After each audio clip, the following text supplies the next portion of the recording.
Good morning మా.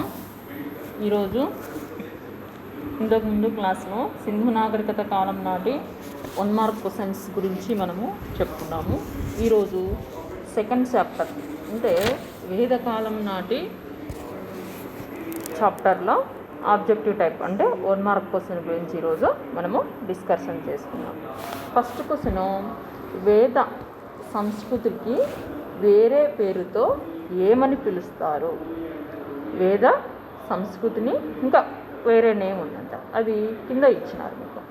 శృతి అని, స్మృతి అని, సంహిత అని, వేదాంగ అని. సరే, కరెక్ట్ ఆన్సర్ ఈ శృతి. ఓకే, నెక్స్ట్, వేద సంస్కృతిని కనుగొన్నది ఎవరు? వేద సంస్కృతి అనగానే ఆర్య సంస్కృతి, దానికి ఇంకొక పేరు ఆర్య సంస్కృతి అని కూడా మనము చెప్పుకోవడము జరిగిందనమాట. ఓకే, దీనికి ఆన్సర్ ఇస్ ఆర్యులు. నెక్స్ట్, ఆర్య అనగా ఏ జాతి సమూహం, బి సంచార సమూహాలు, సి ప్రసంగ సమూహాలు, డి ఉన్నత తెగ. కరెక్ట్ ఆన్సర్ ఈస్ ఉన్నత తెగ. ఫోర్త్ క్వశ్చన్, ఆర్యుల ప్రధాన ఆహారం.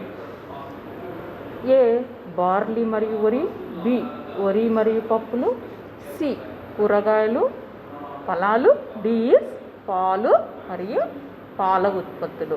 ఆర్యుల యొక్క ప్రధాన ఆహారము మనకి ఇచ్చిండేది పాలు మరియు పాల ఉత్పత్తులు. నెక్స్ట్, ఫిఫ్త్ క్వశ్చన్, ఋగ్వేదంలో ప్రధానమైన దేవత ఎవరు? ఓకే, వాళ్ళు ప్రకృతి శక్తులను ఆరాధించినారు. నెక్స్ట్, ప్రధానమైన దేవత అగ్ని, ఇంద్రుడు, వరుణుడు, విష్ణు. ప్రధానమైన దేవత వేదకాలంలో ఇంద్రుడు. Correct answer is B. Next, returns of go back to Aryans. ఇట్లా ఆర్యుల గురించి కొన్ని బుక్స్ కొంతమంది ఆథర్స్ రచయితలు రచించడము జరిగిందనమాట. ఈ రిటర్న్స్ ఆఫ్ ఆర్యన్స్ అనే పుస్తకాన్ని రచించినది ఎవరు? A is Bhagwan S Gidwani, B L D Kalla, C Avinash Chandradas, D D S Trivedi. Answer A Bhagwan S Gidwani. Okay, next, ఋగ్వేదంలో ప్రసాదించని నది ఏది? ఈ క్రింది వాటిలో ఋగ్వేదంలో ప్రవహించని నది ఏది? సింధు, సరస్వతి, నర్మదా నది, Tapati. Okay, answer is Tapati నది. నెక్స్ట్, 8th క్వశ్చన్, క్రింది వాటిలో భారతీయ సంస్కృతిపై ఎక్కువగా ప్రభావం చూపిన వేద నాగరికత ఏది? మన భారతీయ సంస్కృతిపై ఎక్కువ ప్రభావం చూపించిన వేద నాగరికత ఏది అంటే కుల వ్యవస్థ దృఢత్వం గురించి. ఏ తత్వశాస్త్రం పురోగతి, సంస్కృతి అభివృద్ధి, కొత్త ప్రపంచ జ్ఞానం, సి కుల వ్యవస్థ దృఢత్వం. ఆన్సర్ కుల వ్యవస్థ దృఢత్వం అన్నమాట. నెక్స్ట్, 9th క్వశ్చన్, బోగాస్కోయ్, ఇది శాసనం అన్నమాట. బోగాస్కోయ్ శాసనంలో ఏ వైదిక దేవతను ప్రస్తావించబడలేదు? వైదిక కాలం నాటి దేవతల గురించి తెలుపు శాసనాన్ని బోగాస్కోయ్ శాసనము అని అంటారనమాట. సరే, ఆ శాసనంలో ఏ దేవతను గురించి ప్రస్తావించలేదు? ఇంద్రుని గురించి ప్రస్తావించింది, మిత్ర గురించి ప్రస్తావించి, వరుణు గురించి ప్రస్తావించినారు, కానీ అగ్ని దేవతను గురించి బోగాస్కోయ్ శాసనంలో ప్రస్తావించలేదు. నెక్స్ట్, ఋగ్వేద కాలంలో న్యాయదేవత ఎవరు? ఋగ్వేద కాలంలో న్యాయదేవత వరుణుడు. నెక్స్ట్, 11th క్వశ్చన్, వేదకాలంలో చీనాబ్ నదికి గల పేరు ఏది? అప్పుడు అస్కిని. ఇప్పుడు చీనాబ్ నదికి ఉత్తర భారతదేశంలో ప్రవహిస్తుంది నది. దీనికి ఆ వేదకాలంలో చీనాబ్ నదికి ఇంకొక పేరు అస్కిని నది అన్నమాట. నెక్స్ట్ క్వశ్చన్, క్రింది సభలలో నరిష్ట అని పేరు గలది ఏది? నరిష్ట అనగా సభ. వేదకాలంలో సభలు గ్రామీణ సభలు, సభా సమితి అని అనుకున్నాము. ఆ సభకు ఇంకొక పేరే నరిష్ట. నెక్స్ట్ 13th క్వశ్చన్, క్రింది వానిలో శృతి సాహిత్యంలోనికి రానిది ఏది? శృతి అనగా వేద సంస్కృతికి ఆ పేరునే శృతి అని అంటామని ఫస్ట్ క్వశ్చన్లో మనము చెప్పుకున్నాం. Okay, Vedanga. Answer is Vedanga. శృతి సాహిత్యం అన్నానుగా, రానిది ఏది అంటే వేదాంగ. బ్రాహ్మణ, ఆరణ్యక, ఉపనిషత్తులు ఇవన్నీ వేదాంగాలలోకి వస్తుంది శృతి సాహిత్యం. శృతి సాహిత్యం అన్నా ఒకటే, వేద సంస్కృతి అన్నా ఒకటే.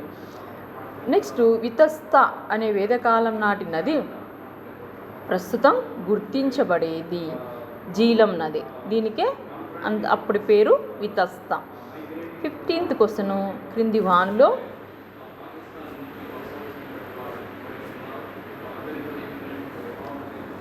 ఏ బ్రాహ్మణ వేదాలు అధర్వణ వేదానికి చెందుతాయి? ఏ బ్రాహ్మణ వేదాలు అధర్వ వేదానికి చెందుతాయి? Shatapatha, Aitareya, Gopatha, Panchavinasha. Answer is Gopatha. Next 16th question, సుదశపై దండెత్తిన 10 రాజుల సమైక్యానికి నాయకత్వము వహించిన రాజు ఎవరు? అంటే విశ్వామిత్ర. 10 రాజుల యుద్ధం అని దీనికి చరిత్రలో పేరన్నమాట. నెక్స్ట్ 17th క్వశ్చన్, దశరాజస అనగానేమి? దశ అనగా 10, దశరాజస అనగా 10 మంది రాజులు చేసే యుద్ధం అన్నమాట. దాన్ని దశరాజస. దశరాజులు అంటే 10 రాజులు. ఓకే, రాజులు చేసే యుద్ధము. 18th క్వశ్చను, ఋగ్వేదంలోని ఏ భాగం విశ్వం యొక్క ఆవిర్భావాన్ని గురించి తెలుపుతుంది? 10వ మండలం. ఋగ్వేదంలోని 10వ మండలము విశ్వం యొక్క ఆవిర్భావం గురించి నీట్గా పూర్తిగా తెలపడము జరుగుతుంది అన్నమాట. Next 19th question,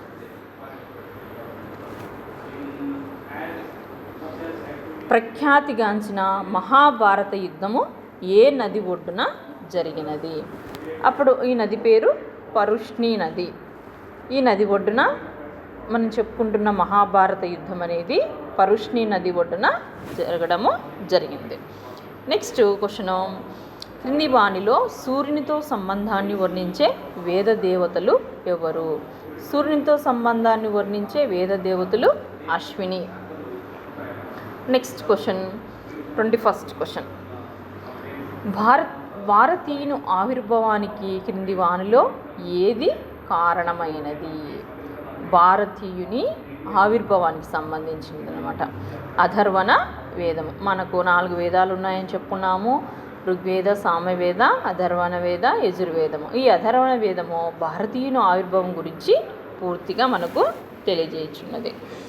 next question, ఉపనిషత్తులు క్రింది వానిలో దేనిని గురించి తెలుపుతాయి? ఉపనిషత్తులు క్రింది వానిలో ధర్మం గురించి చెప్తాయా, యోగం గురించి చెప్తాయా, తత్వం గురించి చెప్తాయా, న్యాయం గురించి చెప్తాయా? ఉపనిషత్తులు అనేటివి తత్వం గురించి చెప్పడము జరుగుతుంది. నెక్స్ట్ 23rd క్వశ్చన్, క్రింది పురుషార్థాల్లో త్రివర్గలో భాగం కానిది ఏది? త్రివర్గ మనము చాలాసార్లు వినే ఉంటాం, ధర్మార్థ కామ మోక్ష అని. ఇక్కడ త్రివర్గలో కానిది ఏది అంటే మోక్ష. ఓకే, నెక్స్ట్ 24th క్వశ్చన్, ఆర్యుల మాతృభూమి ఆర్కటిక్ ప్రాంతము అని కింది వానిలో ఎవరు వాదించినారు? ఇతను గో బ్యాక్ టు వేదాస్ అనే బుక్ కూడా రచించినాడు, బాలగంగాధర తిలక్. ఆర్యుల మాతృభూమి ఆర్కిటిక్ భూమి అని ఇతను రచించడము జరిగింది. నెక్స్ట్ 25th క్వశ్చన్, ఋగ్వేదంలో ఏ దేవతపై అధిక సంఖ్యలో శ్లోకాలు రచించబడినవి అండి? ఇంద్ర దేవతపై. 26th క్వశ్చన్, ఋగ్వేదంలో జన అనే పదం ఎన్నిసార్లు వచ్చింది? ఋగ్వేదంలో జన అనే పదము ఎన్నిసార్లు వచ్చినది? ఈ జన పదము ఋగ్వేదంలో 275 సార్లు వాడడము జరిగింది. 27th క్వశ్చను, రాజుల ఎంపిక విధానంలో సాధారణంగా క్రింది వానిలో ఏ సభ పాల్గొంటుంది? మనకు ఋగ్వేద కాలంలో సభ, సమితి అనే ముఖ్యమైన సభలు కలవు.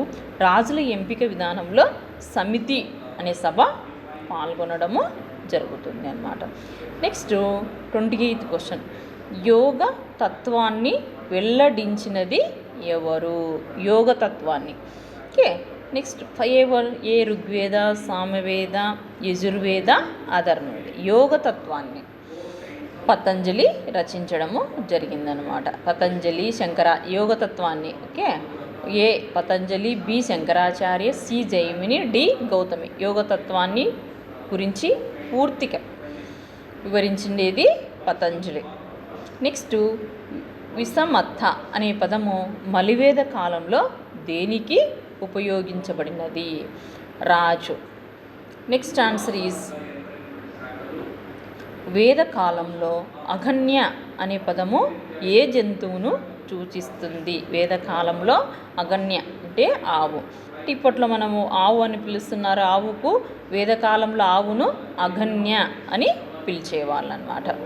నెక్స్ట్ యజుర్వేదంలో సూక్తాలు తప్ప గద్య భాగం లేని క్రింది సంహితాలు ఏవి? సూక్తాలు తప్ప గద్య భాగం అనేది లేని క్రింది సంహితాలు అంటే వాజ, స్నేయ.